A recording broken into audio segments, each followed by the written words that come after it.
Hi guys, welcome back to Dimitra's Dishes. So today we're going to make a lamb souvlaki kebab, and I'm going to make it Greek style. We already made a chicken souvlaki, so make sure you check out that recipe. It's really delicious. You definitely don't want to miss out. We're going to take you over the ingredients and then we are going to get started. It's super simple. It's one of those Greek foods that you've definitely had if you've gone to a Greek festival or to a Greek restaurant or to Greece. They're really delicious. So now I have a pound of lamb meat over here. The cut that I have is a boneless leg of lamb that we're going to cut up in a little while into little chunks. I have some minced garlic, 2 cloves. I'm going to use some salt, black pepper, a little bit of onion, some dried oregano, a little bit of cumin powder, olive oil, and a little bit of balsamic vinegar. Pretty much that's it. Then we're going to go over the ingredients for the vegetables that we're going to skewer separately when we get to that part. Now I'm just going to cut up the meat right now. Let me put all this on the side. Alright, so I'm just going to cut this up first into strips and then into little tiny chunks. Alright, so when working with lamb or when cooking with lamb like this, I like to cut in small pieces, especially if I'm using these wooden bamboo skewers that are thin. If I was using some like thicker metal skewers, I'd cut the pieces a little bit bigger, but still on the smaller side because I want them to cook a little bit faster and be really juicy and not overcook them.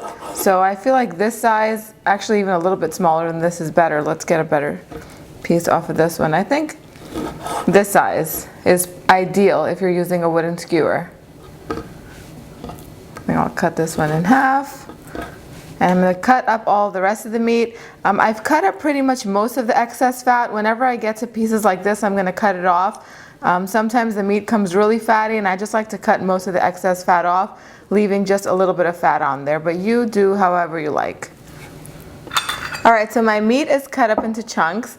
Now I'm going to put a little bit of balsamic vinegar, about 1/8 cup in here. Now it's going to add nice sweetness and it's also going to tenderize the meat. If you don't have this, you can go ahead and substitute red wine vinegar. That works great. Try not to knock everything over. And then I'm going to put some olive oil, about 1/3 cup. We'll put some salt,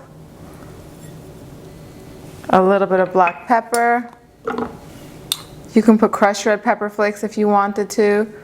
Heavy on the oregano. I like to put 2 heaping teaspoons. Some cumin powder.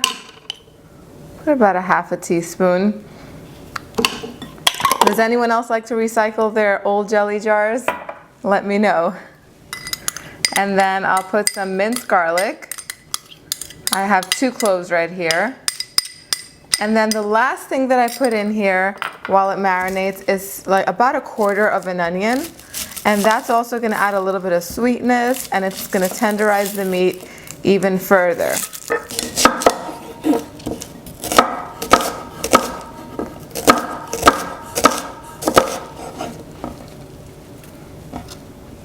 There's a few slices in there. I'm going to mix this all up. And that's it, guys. This is the marinade. At this point, I'm just going to cover this in plastic. You could also put it in a Ziploc bag if you want. And it's highly recommended that you marinate this overnight or for at least a couple of hours. The more, the better. The more you marinate it, the more flavor is going to get into the meat and it's going to be really, really flavorful. I'm going to clean this area up and then we're going to start moving on to the next step. Alright, so for the vegetable skewers, we're just going to keep it really simple. I'm going to make some plain tomato skewers because I just love the way those look and I also love the way they taste. And then I'm going to make some mushroom and onion skewers. So I have already cleaned these mushrooms. I just took a damp towel and I rubbed them all over. You never want to immerse your mushrooms in water, otherwise they're going to taste horrible and spongy. So if you just put a little bit of pressure on the stem, it comes off very easily. And you could totally save these stems for like stocks, or if you want to make some fillings, that would be great. And then I've cut up my onion into little chunks. So I've cut up my onion into like rather large chunks so that way when we put them through the skewers they don't fall apart. I've drizzled some olive oil. I'll put my mushrooms in there. I put olive oil and some oregano in there, and then we're going to put a little bit more olive oil and oregano. And salt. A little bit of salt. and some more oregano. I'm gonna mix this all up, and then we're gonna put these through our skewers. And then I'm gonna do the same thing to the tomatoes. Let me rinse this. So I'm just gonna put some tomatoes in here. Drizzle a little bit of olive oil. A little bit of salt. Some oregano. That pretty much is all you need. I'm just going to put these through my bamboo skewers that have been soaking in water for the past hour or so, but you can soak these in water at least 30 minutes before you use them, and that'll just prevent them from like burning and falling apart while you're grilling. I'm just going to put these skewers together, and then we'll move on to the next step. Okay, so I have my grill preheating, and then I've skewered my lamb kebab meat right on here. All the souvlaki are ready. So I put about 6 pieces of meat on each skewer, and one thing that's important is that you flatten them out and spread them out so they're not they shouldn't be like this. They shouldn't be squished together, because then the center won't cook and they won't cook evenly. So I like to, after I put them onto my skewer, just spread them out like that. And then you can definitely grill these onions if you wanted to, but I don't, because I have the vegetable skewers that I have right here. I'm going to put them on my grill pan that I've oiled, and then I have it heated to medium-low heat, not too high. Another really important tip, you hear that sound? That's definitely what you want to hear.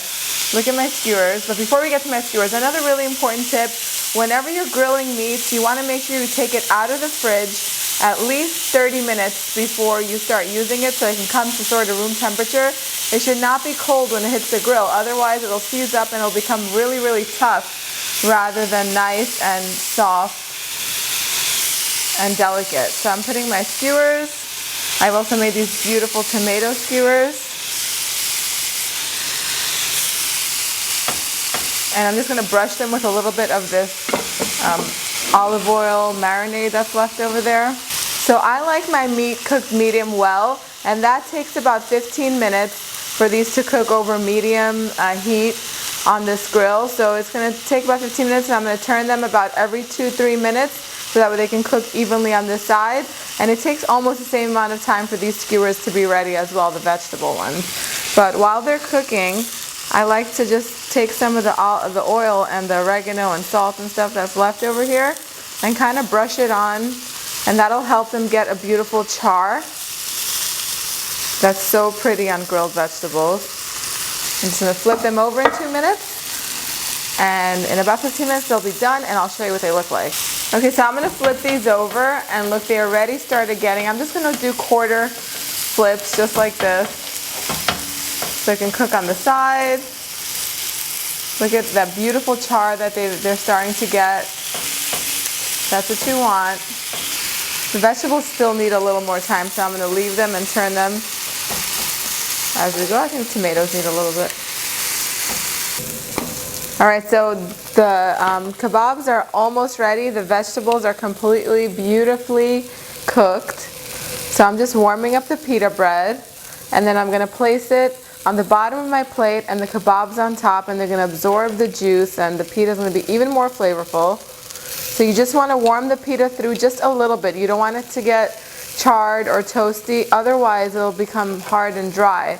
This is a pocket pita, so they dry up faster. If you're using a flatbread pita, it has more moisture in it, so I guess if you overcook it a tiny bit, it'll be okay.